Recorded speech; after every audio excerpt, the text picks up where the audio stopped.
a guy who's well off, a guy who's comfortable, or a lady who's comfortable, or whatever the situation may be, they suffer from what they call relative deprivation. And why is this? It's same thing. It's this modern culture, lifestyle envy. Right? So you see a person, your child had a so-called birthday party, and you had this and you had that and you had this and you had that in your birthday party, and whatever it is to make it as fancy as possible. 1 week later, on Instagram, another person that you know, or is part of your community, whatever it is, has a birthday party. And they see a fancier birthday party. They see a fancier, horse and this and that and whatever it is there. And all of a sudden, a person who has all he or she requires in life feels a sense of insecurity. But I don't have enough. I don't have enough. He or she's got better than me. He or she's got better than what I have. His party was better than mine. Her wedding was better than mine. We need to beat that. We need to change that. We need to go one step forward. You know this happens in our community today. And the problem is that it's reached such a level now wherein we've become so obsessed with it that we center all our energies and focus all our efforts into acquiring all of this fame, fortune, and whatever it is, and status, and position, and class. And we've forgotten completely the fundamentals of faith and family. Now, let's come to solutions to this issue. Now, this is where the Quran is obviously brilliant in terms of solutions. Allah subhanahu wa ta'ala has given such a solution to this in a few verses. And in the manner in which Allah subhanahu wa ta'ala has put it across is amazing. Allah subhanahu wa ta'ala uses one great sage and a man of wisdom. The scholars of tafsir agree, the vast majority feel that he was not a Nabi. And he was Luqman Hakim. Luqman the wise. When Allah subhanahu wa ta'ala speaks about Luqman alayhi salatu wasalam in the Holy Quran, Allah subhanahu wa ta'ala starts off the discussion of Luqman alayhi salatu wasalam. Allah subhanahu wa ta'ala says, وَلَقَدْ آتَيْنَا لُقْمَانَ الْحِكْمَةَ أَنِشْكُرْ لِلَّهِ.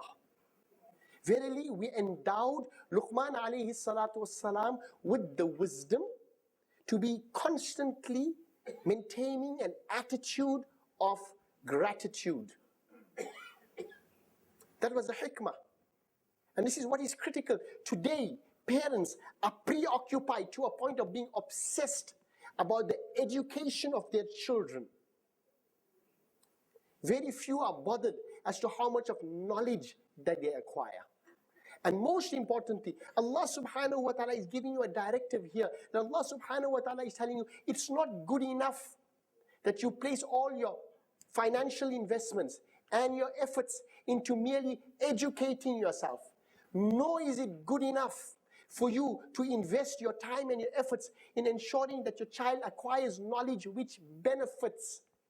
But Allah subhanahu wa ta'ala has set a higher yardstick and a benchmark for parents as a parental guideline. He said the responsibility on parents is not merely restricted to education or, for that matter, knowledge, but it has to reach a higher level, which should be given the greatest priority, in that way there must be a shared wisdom and a shared experiences of wisdom. Wisdom being the highest level of attainment in terms of knowledge. Wisdom. And what is wisdom? How you live your life. What are your principles? What are the values that you abide by? Right? What are the things that you hold most important in life? So Allah subhanahu wa ta'ala starts off this discussion in terms of how we need to be educating our children to a point of granting them not only knowledge, but the wisdom of all ages to them, so that they may acquire those necessary ancient values which have been consistent since Adam alayhi salatu salam, till the Holy Prophet alayhi salatu salam, till the day of Qiyamah, which will never change. Societies may change, the eras may change, technology may change, anything may change. Your intrinsic spiritual and moral and ethical values will never change, should never change. And Allah's laws never change. So how does Sayyidina Luqman alayhi salatu wassalam start off this one here? وَإِذْ قَالَ لُقْمَانُ وَإِذْ قَالَ لُقْمَانُ لِابْنِهِ وَهُوَ يَعِظُهُ. Then Luqman alayhi salam said to his son, وَهُوَ يَعِظُهُ, and he was advising him, يَا بُنَيَّ لَا تُشْرِكْ بِاللَّهِ. The first lesson that Sayyidina Luqman alayhi salatu wasalam taught his son, and the first of life's lessons that Luqman alayhi salatu wasalam taught to his son was, "Oh my son, la tushrik billah," which is what? He said, "Oh my son, do not associate partners with Allah. Inna shirka la dhulmun adhim." Undoubtedly, shirk is a very great dhulm. Then Allah subhanahu wa ta'ala then goes on in a few verses which Allah subhanahu wa ta'ala speaks about there. And then Allah subhanahu wa ta'ala goes on again back to Luqman alayhi salatu. So the first lesson was la tushrik billah. Then he says, Ya bunayya, aqimis salat. يا بني إنها إن تك مثقال حبة من خردل فتكن في صخرة أو في السماوات أو في الأرض يأتي بها الله إن الله لطيف خبير. Luqman alayhi salatu wasalam, this is all part of one lesson. The first one was, do not commit shirk. And then he goes on, maintaining that same thread of conversation. And he says, Ya bunayya, oh Luqman, he said, my dear son, in fact, if there be anything to the measure of a grain of rye, which is, it's so minuscule, you can't even see it. He said, even if it be to the measure of a grain of rye, if it be hidden in a rock, or in the heavens, or in the earth, Allah will bring it forth. Inna Allah latifun khabir. Surely Allah subhanahu wa ta'ala is all subtle, all fine, and all aware. Now, let's take this first lesson here. What is the first lesson? Luqman alayhi salatu is teaching his child self-development. What's the term? Self-development. And the basis of the development of self is the right attitude and the correct belief system. And that is Tawheed. Unity of self. Critical. We can be bipolar. You understand? Unity of self. You need to know who you are. You need to be grounded in something. And who you are is what you believe in. Most of us haven't even gone to that level as to find out who we are. We don't have a basis for the development of our personality. The foundational basis of the development of personality is Tawheed. What you believe in, the world view that you hold, the outlook that you have in life. Is there life after death? What is my purpose in here? What am I doing here? Why have I been created? Who created me? La tushrik billah. So you need to know that. And then he says, self-development. That's the first aspect of self-development. The second aspect of self-development concerns dunya. And the tafsir says here, Ya bunayya innaha in takum mithqala habbatin min khardalin fatakum fi sakhra. There are two tafsir for this, two commentaries for this. The first tafsir is about your rizq. And this is what we are all concerned about, our provisions. How are we going to make things happen? How are we going to make ends meet?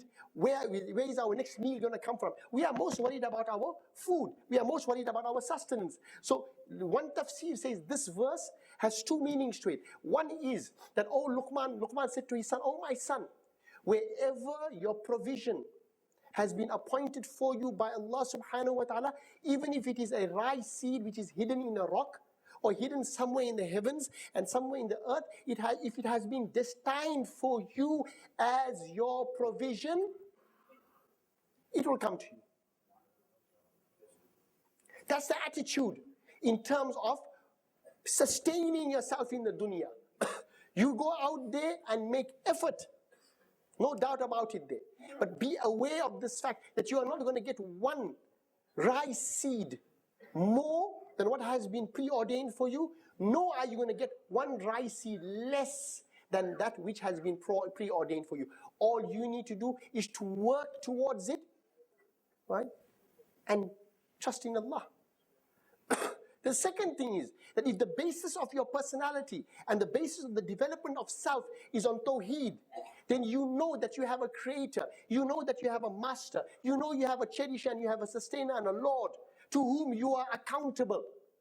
So here he's telling you as well, remember that you are accountable to the Almighty Allah subhanahu wa ta'ala for every single action that you do. Whether it is hidden in the depths of your heart, or whether the good deeds reach the heaven and reach all the newspapers as well.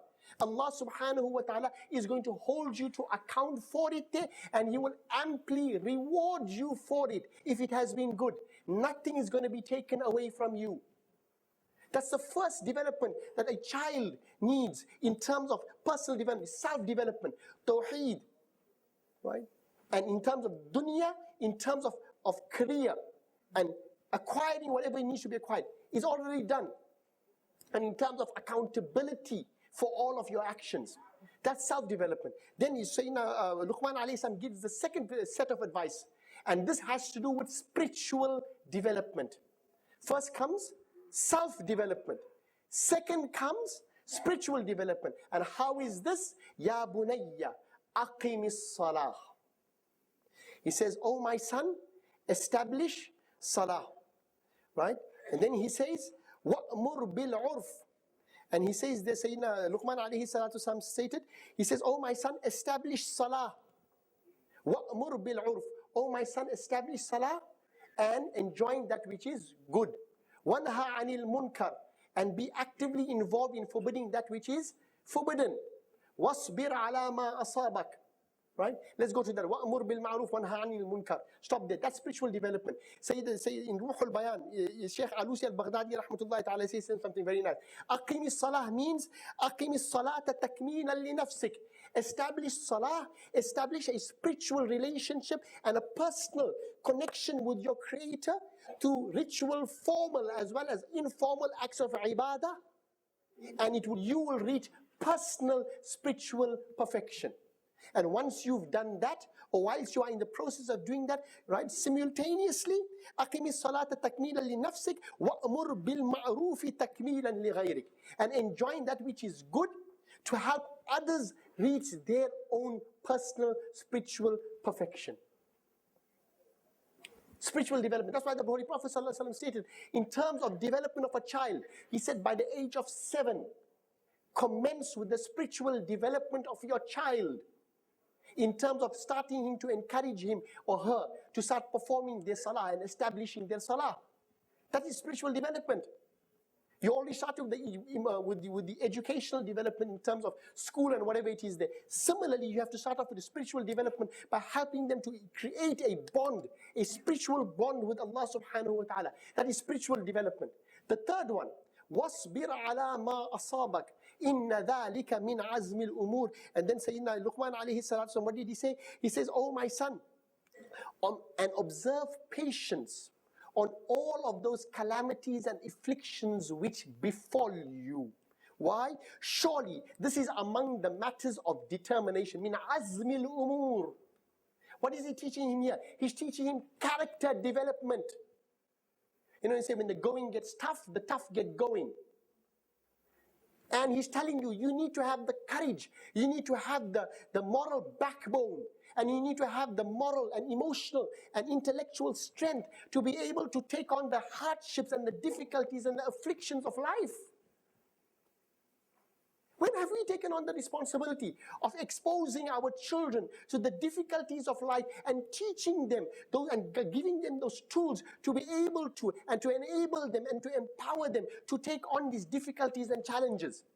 We are so preoccupied with cosseting them, right, and comforting them there, and putting them in little small personal iPods of theirs, right, as if you're going to be there permanently, like there's no difficulty and problems and afflictions in life. What is Luqman alayhi salatu telling you here? He says it's critical that they be exposed to all of these trials and calamities and difficulties and afflictions, so that they have the tools which will empower them to be able to deal with it. We don't do this anymore. Nor do we engage in spiritual active spiritual development. Then Luqman alayhi salam goes further and he speaks about his son again, and he says, وَلَا تُسَعِّرْ خَدَّقَ لِلنَّاسِ وَلَا تَمْشِ فِي الْأَرْضِ مَرَحًا إِنَّ اللَّهَ لَا يُحِبُّ كُلَّ مُخْتَالٍ فَخُورٍ. He said, oh my son, and do not turn your cheek away from people. وَلَا تَمْشِ فِي الْأَرْضِ مَرَحًا, and do not walk on the earth haughtily. Surely Allah subhanahu wa ta'ala does not like anyone who is arrogant, proud. كُلَّ مُخْتَالٍ فَخُورٍ. I'll go to it just now. Then he says, وَقْصِدْ فِي مَشِّكْ وَغْدُدْ مِنْ صَوْتِكْ. Right now I can't do anything about my voice. Right? He said, and be moderate in your walk, and balance and lower your voice. Right? He said, surely in Ankara aswati la sawtul hamid, surely the ugliest of voices is the voice of the donkeys. This is where his advice stops. He started off with self-development. Then he went on to spiritual development. Then he went on to character development. Then he went on to a very critical aspect, which is social development. And in social development, every word of the Holy Quran is beyond comprehension in terms of the depth of its meaning. He tells his son, وَلَا تُسَعِّرْ خَدَّقَ لِلنَّاسِ. Now, the experts of Arabic and in tafsir, they say تُسَعِّرْ خَدَّقَ لِلنَّاسِ does not only necessarily mean that don't, become haughty and arrogant and turn your cheek away from people like, I'm holier than thou and I'm the greatest of all people, then I look down on people like, oh, really, I don't want to know you. It's not only that. It has a double meaning to it. One is, it has that one obvious one, which is where people become so arrogant and are so full of themselves, right, that they turn the cheek towards people and carry on like they ignore them, they have no idea who they are, etc., etc. But he says there's a second meaning to it, right? Both are found in the one. And that is, you get one type of people who are like that arrogant sods, and then you get the other type, the guy who's like always, like so humble to a point of where he has no self-confidence. To a point where he's so self-deprecating that people use him as a doormat, right? He is so lowly in front of people that people, just slap him around and move him around and mock him and this and that, and like he cows before people. Oh yeah, oh. He said, don't be like that either. Have a sense of self-dignity.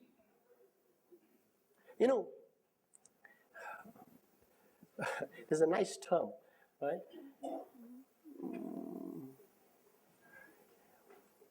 I can't remember it right now, right? There's a fine line between arrogance and an awareness of one's self-worth. Good one. There's a fine line that separates arrogance from an awareness of self-worth. It's that fine line that you have to tread. And arrogance is not restricted to people in position of status and power and whatever it is there. You get people there who don't have any of this and still arrogant. That's the sad part. وَلَا تُسَعِّرْ خَدَّقَ لِلنَّاسِ وَلَا تَمْشِ فِي. Here Allah Luqman alayhi salam is teaching his son social development. How to interact with society. Your decorum, your composure, the manner in which you speak to people, the way you address people, the way you present yourself. He said, وَلَا تُسَعِّرْ خَدَّقَ لِلنَّاسِ وَلَا تَمْشِ فِي الْأَرْضِ مَرَحًا. And don't walk on the earth haughtily. What does this mean here? You'll see people nowadays there. You see that the body language says far more about you than anything else. And walking around the earth haughtily doesn't mean only your posture and the way you're walking, No, it's not only about that, right? You could be walking in a perfectly, you may have gone to finishing school and walking, prim and proper, like, like the queen herself. That's fine. But that may be there. But the manner in which you are dressed, the manner in which you present yourself, the manner in which you express yourself, right, also shows arrogance, pride. And people can see it a mile away. وَلَا تَمْشِ فِي الْأَرْضِ مَرَحًا. Then he says, إِنَّ اللَّهَ لَا يُحِبُّ كُلَّ مُخْتَالٍ فَخُورٍ. Mukhtal, the word mukhtal, he says, is that type of arrogant persons, right, who is not only arrogant, but he has vanity in him or her. Meaning, self-love. People who are preoccupied with themselves. And in this age, it's one of the biggest diseases people are suffering from. I mean, come on, 2014 was declared the year of the selfie. There's it, self-love, every time. What is this? What is this? This is what it is. People who are so preoccupied with themselves. And this new Instagram and Instagram generation is the same story. It's all about self-love. Love yourself. Love the skin you're in. Just do it. Be who you are. Gee whiz. Imagine saying that to Hitler. Do you understand? And the sad part is, all of these vices that Luqman alayhi salatu wassalam is cautioning his son against in terms of age-old wisdom. these vices today are being glorified. These things are being glorified today. And you're being encouraged to engage in these vices. Kulla mukhtalin fakhur. Here, fakhur is, it's what do you call in English? I can't remember the word right now. Right? But it's a superlative of fakhr. And what does fakhr mean? Pride. What type of pride? Just the pride of a person? No. This pride is that pride there wherein your fakhr comes from something which is not within you. It's not because of personal achievement that you have fakhr. It is because of fakhr, because of external issues. You've got nothing to show for yourself, but you still have pride. Why? You have pride because you have wealth. Wealth which you inherit from your great-grandfather. Status, because you came from a fancy family. Position in society, simply because you know what, your father was great. Asabiyya. That's it. You have no personal value. You have no personal worth. But in spite of that, you just rest on your laurels and on your father's and your grandfather's money and your family's position and status and the name that they've acquired in society there, and you attribute all of those qualities to yourself. Hey, look at me. This is who I am. Fakhur. And another meaning of fakhur is that person who has that type of attitude in life, when he's resting on his laurels, earning the money or enjoying the money that his great-grandfather and grandfather and father made, right? And enjoying the same status and position by virtue of them, and the standing in society by virtue of them, they have a nasty disease in them. And what is that? Fakhur means a person who looks down upon his less well-to-do family members and less well-to-do neighbor. See, one word. Look how Quran's genius comes out. Today, it's an era of Instagram and Instadam. Why? The moment you post something on Instagram, I'm just using Instagram, I hope they don't come and sue me now, right? The moment you post something on Instagram, you either liked, or that's on Facebook, but anyway, people either like it or they dislike it. So in one moment, you could be flying high there, look at my achievement, and in another moment someone said, Instadam. This is the era we are living in. And this is the advice of Sayyidina Luqman alayhi salatu wasalam to his son and his children. Ask yourself, have we given that degree of priority to imparting that age-old wisdom, ancient wisdom from Luqman alayhi salatu wasalam's time, in fact, before from Adam alayhi salatu wasalam's time, to our children there, which will give them the most invaluable lessons that a parent can. And look at the words. You know how the father talks to his son? Ya bunayya. Oh, my son. What loving words. It means time spent with the son. Effort made. It's not about, you know what, son, come here, we need to have a talk. And it goes, oh, God, now we talk about the birds and the bees. It's not about 1 5-minute bayan about the truths of life, right? And you know, the meaning of life. It's not about that. This here is a recording, which Allah subhanahu wa ta'ala historically recorded as a series of life's lessons over a period of time that Luqman alayhi salatu wasalam practically implemented in his child. And I promise you, it's lost in our community. Let me give you a few solutions, because we have a little bit of time, because none of you are going back for lunch anyway, so you can't complain about that. Right? Give me a few practical solutions. You know, you want to know, but how do we inculcate a culture of respect, decorum, which used to be in our community? You know, it's very difficult. You know, someone was telling me last week the same. I said, no, I'm sorry, it's not.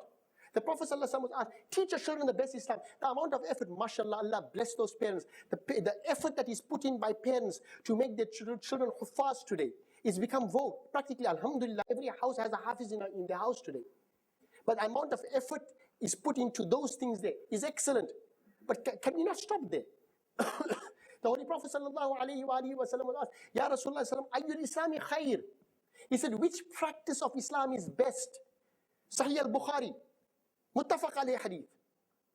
Which practice of Islam is best? The Prophet sallallahu alayhi wa sallam said, tut'imu at-ta'am wa taqra'u as-salam ala man arafta wa man lam ta'rif. Take this one lesson of Sahih al-Bukhari in terms of the best practice of Islam. Don't you want the best for your kids?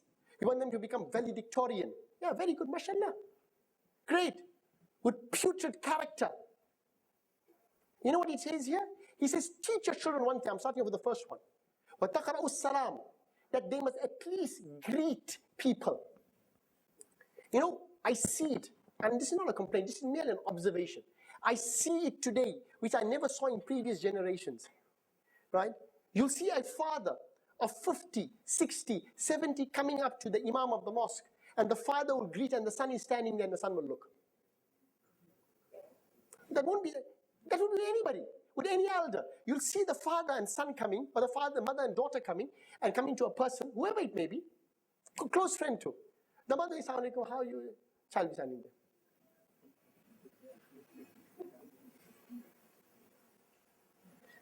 Do you not want to teach them the best practice of Islam? Is that so difficult to do? Does it require a PhD? No, it doesn't. It just requires diligence and perseverance on the part of it. Every time a child with you and you see an elder, greet, greet, greet, greet, until like Pavlov's theory, they'll get accustomed to it. And you know what you've done in the interim? You've taught them the best practice of Islam. I'm giving you one example. Those whom you know and those whom you don't know. And it can be done. It just requires diligence on the part of the parent. One example. Then the first one was tut'imu ta'am, feeding of food, alleviation of poverty. In an era when children today have been brought up on a diet of McDonald's and debonairs and a whole lot of, what's the other ones, these other jokers, right? With junk. They've become junk. My father used to call him, aajkal ke bacche plastic ke hain. Really, I'm sure he must have told you that. Right? They're made of plastic. Right? Not even biodegradable. Right? This is it. We don't know what the hardships are. Because you know what? It's all about a fast food generation. We want it is there. We want it is there. We want it is there. So we're so preoccupied with feeding ourselves, the way we feed our egos there, that we forget about feeding others. You see it in today's, every child has an inclination towards being selfish, but you see it more prevalent in this day and age there. Very rarely will you ever see a child sharing something anymore. You know what the story is now? No, don't you share anything. You know what germs these people have. You know, I remember my school days, right? We used to freely share our lunches. You know, to a point when we had such good friendships. You know, hey, I'm hungry, yeah. And I used to open up the other guy's like sandwich or his lunchbox, and he took out a thing, and no one said a word. No one said a word. Today, go to any classroom, go to any playground, and see whether the concept of sharing is taken. No. Everything comes neatly packaged, and whatever it is there, this is your carb, this is your protein, this, and no, I have to have my really. Tut'imu ta'am. You can't tell me that these are so difficult that you require one Maulana to come and teach them these things here. These are simple, practical lessons of life. I'm just giving you 2 examples. This month of Ramadan, the holidays are on. You know what a moment it is for you to be able to shift, not very greatly, but to a certain degree, the mindset and the lifestyle that you have in your homes. It's unbelievable. Month of Ramadan is excellent for this. There's no better time which Allah gives us to bond with our families and with our communities than the month of Ramadan. The time that you spend, you'll realize this. Even on holiday, you don't spend as much time with your family as you do in the month of Ramadan. You will find out things about your kids that are going on. Really? Just sit around the iftar table, because I think that's the only time people sit around on tables nowadays. It's after iftar, like, like gorging ourselves on samosas and halim like we've never seen food before. That's another story altogether. Right? Go and find out. Pray together. Pray together. Get up in the morning. Did you teach your child the dua of niyyah for Sawm? Did you ask the child, sit down with me, make dua to Allah, Ya Allah, I'm fasting for you today. So help me if I get hungry. Take away little things. Did you teach your child that Allah is inside, right here? وَنَحْنُ أَقْرَبُ إِلَيْهِ مِنَ حَبْلِ الْوَرِيدِ. I'm closer to you than your own jugular vein. You don't have to search for him in the heavens. Did you teach your child these things?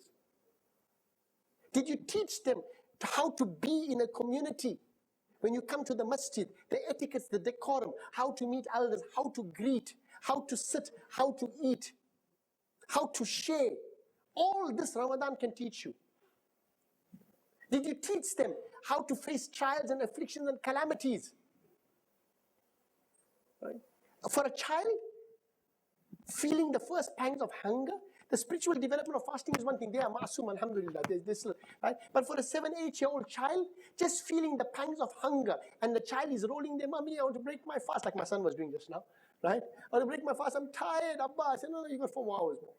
And then at that moment, at that vulnerable moment, you teach him a life's critical lesson. Imagine, my son, you get the chance to eat anything from the fridge whenever you want to.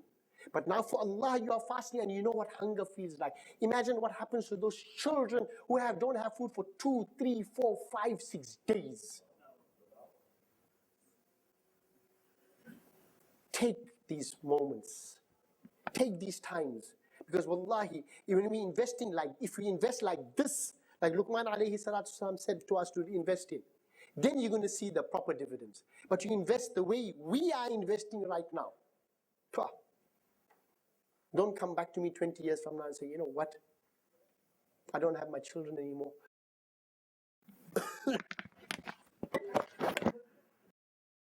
We are the Muslim Ummah. Alhamdulillah, 1 in 5 people in the world is a Muslim. But have we considered that 4 out of 5 people may die without Islam? 4 out of 5 may never get the chance to read the glorious Holy Quran. Become a lifetime partner with the Islamic Propagation Center International Dawah Quran Project and help bring real solutions to the 4 out of 5 people searching for answers. By sponsoring a Holy Quran, you give the gift of life, real life. IPCI, Dawah Quran Project. It's time to get involved. Call IPCI now. IPCI, encircling the globe with the message of Islam.